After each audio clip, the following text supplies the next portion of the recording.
Hi, my name is Marilyn Quintana. I'm a regulated Canadian immigration consultant, and today I'm going to show you how Express Entry works, how you can qualify, and also give you great tips on how you can do a better ranking into the system.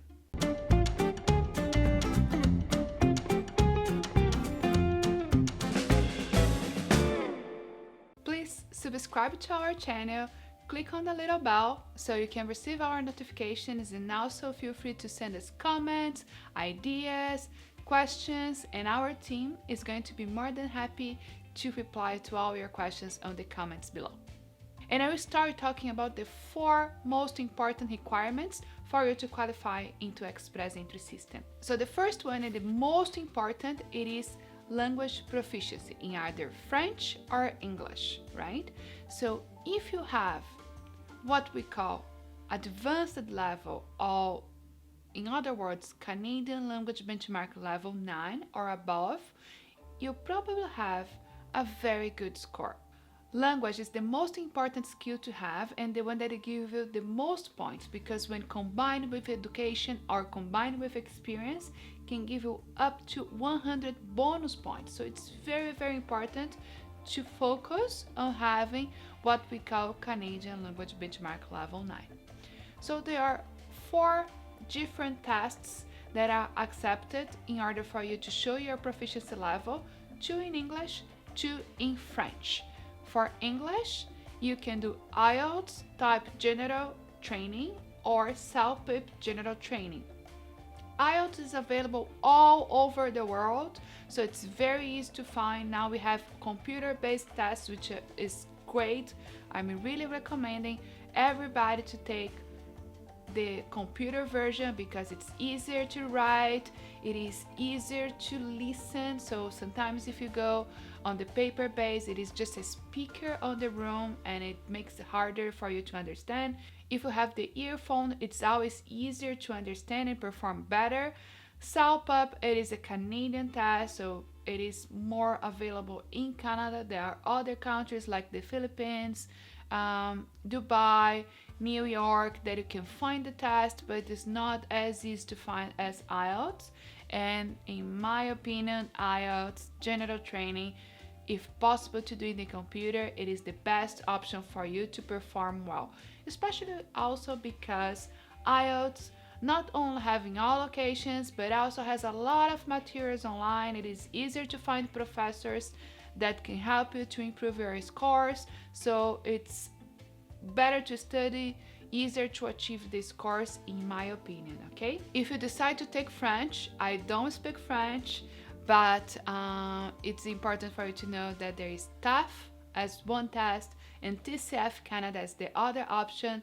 The same level, Canadian language benchmark level 9, it is the highest proficiency, but if you combine English and French, you can have additional bonus points for having both, starting from Canadian language benchmark level 7 in French. So you can have bonus points, which can be up to 54 points if you have good French skills combined with English skills as well. So this is very good information for you to consider, and definitely the skill that gives you the most points. Okay, the second skill that's very important for you to know and to prepare for, it is education level, your academic level. So in terms of academic levels, we usually have a 2-year diploma, a 2-year diploma, bachelor, and then bachelor plus something else like a certificate or a diploma or a post-graduation diploma, and then we have masters, and then we have doctor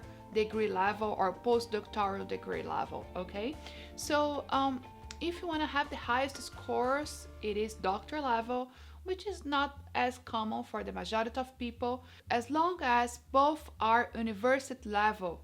Okay, one duration of 3 years at least, the second one, as long as it's university level, it is qualified for.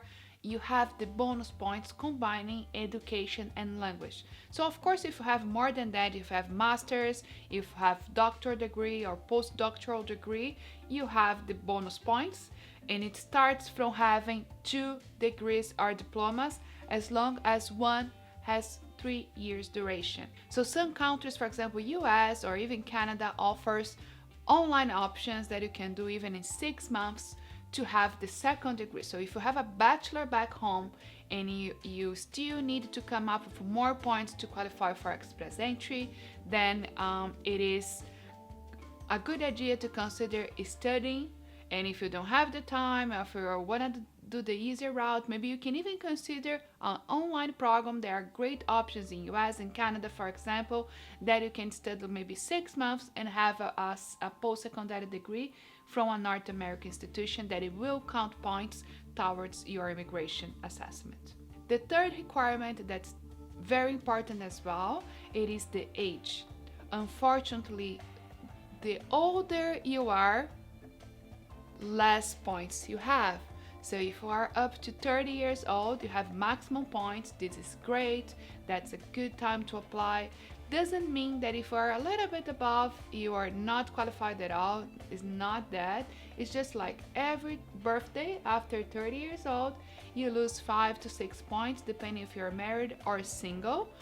So don't think too much. If you have the dream to apply, if you have the dream to come to Canada, don't plan for 2, 3, 4 years. Make sure you get ready, make like a short-term plan, maybe a 1-year plan to get ready and then apply for immigration, so you don't lose as much points. The most points, it is up to 30 years old, as I mentioned before, and you lose 5 to 6 points every birthday, so it's still fine with 34, 35. It starts to be a little bit harder after that, but we always have to consider the combination of skills that you have. So you are getting older, eventually it's better for you to have higher education level, maybe you can combine English and French, so you can compensate the age factor on each you are already losing points. So of course we have to assess completely the scenario and the information, but the message here is just don't have many birthdays dreaming of coming to Canada. Apply, review your options, because the older you get, harder it gets as well. The fourth requirement that I want you to talk about, it is foreign work experience. So you have to have at least 1 year of continuous full-time paid work experience in the past 10 years, okay? So must be continuous, must be full-time, at least 30 hours per week, and must have been paid, cannot be volunteer job, for example. And of course, you have to have the documents to prove that you performed that work as we're claiming for. And it is important to know as well that it's not all the type of jobs that qualify. Must be a skilled worker, must be classified as a skilled worker position according to the Canadian government directives. And I will give you some examples of what kind of jobs you can use to qualify for that requirement. So first, skill level type 0, it is managerial positions, which means if you're a manager of anything or if you're a director of anything, doesn't matter what you manage, you are a skilled worker, okay? The second skill level type, it is skill level type A, which means you completed a university degree to perform that occupation. So for example, if you are a doctor, if you are a dentist, if you are a lawyer, if you are an engineer, if you are agronomist, if you are a marketing analyst or a marketing specialist, or a computer programmer, a computer specialist, a computer engineer, a civil engineer, financial analyst, administrator, for example. These are all occupations that usually require to complete a university degree to perform, and they are all considered skilled worker positions, skill level type A. So we also have the skill level type B, and in this category we can find all supervisors. So if you supervise anything or supervise anyone, you are considered skilled worker level type B. We also have all construction trades in this category, like electricians, cement finishers, tile setters, drywalls, carpenters. So all the trades in constructions are usually skilled worker and are on this category. And also we have cooks, chefs, administrative assistants, bookkeeper. So you know what? It is very easy to have a qualified occupation, and very likely you work on an occupation that's qualified for applying for immigration, right? So some people may think that it's very hard to be considered a qualified worker for Canada, but it is not that hard. As long as you study something to perform the work that you do, you most likely are a qualified worker and can use that occupation, that experience to apply for immigration. So these are the 4 most important requirements that you have to have on your own in order to qualify. Of course, it is important to have money. You do need settlement funds for most of the programs. Even if you have a job offer or a relative in Canada or even a past experience in Canada, this will give additional points as well, right? So how express entry works? You put all this together into the system. So you have to have proof of your language proficiency. You have to have the equivalence assessment of your education comparing to Canadian standards. You have to declare all your occupation, all your experience, and once you put everything together, then you give you what we call a comprehensive ranking score, which means a sum of points that the government of Canada will use to rank your profile among others and to eventually select you to come to Canada. So everybody that creates a profile goes into a database and receives that score. So for example, the scores are usually between 300 to 500. That's the average that a person can qualify, but the point system can go up to 1,200 points, okay? Usually we consider that people that have at least 450 points or above are good candidates, are very likely to be selected to apply. One very common misunderstanding about express entry is that some people think that it is a random selection, that even that if you have the points, you may or may not be selected. That's not true. If you have enough points, meaning you have at least the points above the cutoff points of the announced round of invitation, you are invited to apply. So it's not a matter of luck. If you have the points, you are going to be invited to apply. So you just have to work to make sure you get the points that you need to be invited to apply, right? And express entry is kind of a live system, so you can update all the time, so your profile is valid for 1 year. You participate in rounds of invitation throughout the entire year, so every 2 weeks we have an opportunity to be selected, right? And if something changed, for example, you had bachelor when you created your profile, but then you watched this video, you learned that it's better to have a second diploma, even that's like for 6 months, as long as it's a university degree or diploma, as long as can be recognized by the Canadian Assessment Organization, you can add additional points and you can receive additional bonus points as well for having that. So let's say you went and complete a new course, you add that to that score, so you have additional points. So you can add points all the time. You can change your profile. You can keep optimizing your profile to make sure that you have higher points to be invited to apply. So pretty much how to have a great ranking, right? So you have to make sure that you have Canadian language benchmark level 9 for at least one ability. You have to make sure that you have more than a 3-year diploma in order to qualify, so you can combine that with a second post-secondary education. You can have the maximum points for work experience if you have at least 3 years of continuous work experience in the past 10 years, and you can combine part-time work or full-time work. Only the first year needs to be continuous, so we can discuss of the work that you can add.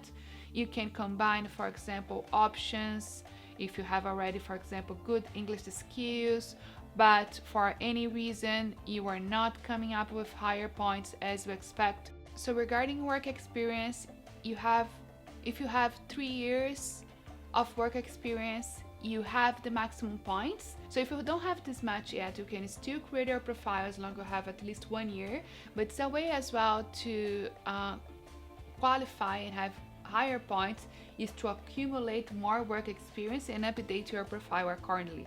So your profile is live and you can always increase your points as you go. It is always an opportunity to have your profile created because the federal government goes through that score system, but also provinces select people from the database according to their own interests. So, for example, Alberta in the year of 2019 selected a lot of people that were even overseas as long as they had at least 300 points. So, this is an opportunity for you to have the positive risk of being invited and eventually come earlier to Canada, earlier than you think. So all these are very important information, especially if you are applying from overseas and you can qualify with all these requirements for the federal skilled worker. If you are from a country that allows you to have a work permit in Canada, for example, through the working holiday visa, through the young professionals visa, or even in situations that you have an employer here that can bring you through, the several options that we have for a sponsor to allow you to work in Canada, and you came to Canada, you do have additional points for have a job offer if your employer supported you, or you can have additional qualification if you have 1 year of work experience in Canada. And in this case, you can have lower skills with matters of education or experience or age or even education. But because Canadian experience class give you additional points and give you great points, you eventually can qualify even though you don't have all that requirements that we talked before. So it's another strategy as well that you can consider, meaning finding a way to come to Canada and have work experience, because the Canadian work experience can give you additional points and additional pathway to qualify through the Canadian Experience Class program. And the third program that I'm going to talk about that's also managed through Express Entry system, it is the Federal Skilled Trades. It is not as popular, I believe. Usually the government of Canada only does specific draws for that program twice a year, maybe 3 times, but no more than that, but still a very good option to qualify. So you usually have only, so you just need to have either an employer sponsoring you for a trade job, or you have to have a certificate of qualification to practice in that occupation in Canada, right? So that's another option that you can have to qualify. For this program, they require 2 years of experience in the past 5 years in the trade that you have performed the work, or you have the employer supporting you in Canada, or in the certificate of qualification that you have already obtained with the Canadian organization. Usually we call these certificates Red Seal. So if you work on trades, it is definitely a good option to look into getting the certificate in Canada. This certificate, if you have the previous experience, you can challenge the certification, meaning you can come here as a visitor, you can just book your test and you can take the test right away without having to study in Canada to obtain the certificate of qualification. So it's definitely a good pathway for you to qualify for immigration as well if you work in one of the trade positions, construction trades, cook, for example. These are occupations that you can qualify through the Federal Skilled Trade Worker. Few things to consider: if you are married, your points are different from when you are single, or if you are married or common law, you're not bringing your spouse to Canada, your points are going to be different as well. If you bring your spouse to Canada, your spouse can contribute with education, language proficiency, and also Canadian experience. So depending on his or her qualification, we can consider maybe applying separated or applying together, depends on your own plans as well. When you have a profile into the Express Entry system, you are also available for all the provinces to select you. So once you create a profile, it is a good option for you to search about the provinces and make sure that you know what provinces you are willing to move, willing to accept, and what provinces you are not very confident that it's going to be a good fit for you. As an example, I also tell you guys a profile of one of my clients that we applied the beginning of the year, and he's already in Canada, working, happy, and we talk about like 8-9 months ago. He didn't even know he would qualify. He kind of booked a consultation just to see if somewhere in the future, like 2-3 years, would be possible for him to come. And he qualified. It was such a fast process, and that's why I chose his profile to share with you guys. So his name was Tiago. He had bachelor in healthcare. He had a post-graduation degree in special care for children. He had advanced English skills. He had 3 years experience, 30 years old. From his experience, actually 2 years of his experience was from his internship, which was paid, so we could use for the application process to prove that he had work experience, even though it was before graduation. Just because it was paid, we could use that. He had 462 points. So remember, 30 years old, 1 bachelor, 1 postgraduate diploma of 1 year, 3 years of experience, enough points to apply and qualify right away, right? And we start talking at the end of last year, we applied at the beginning of this year, and he's already in Canada, working, happy, and saying, I can't even believe that it was that fast. So I hope you can see yourself coming to Canada and having a bright future ahead of you. And I hope I have motivated you enough to seek your options and consider express entry as an opportunity for you to come to Canada. So that's it for today. If you like this video, if you want more videos like that, please give us a thumbs up, comment below, send your ideas, your comments. I'm here to help you through your Canadian journey. Thanks for watching. I'll see you in the next video.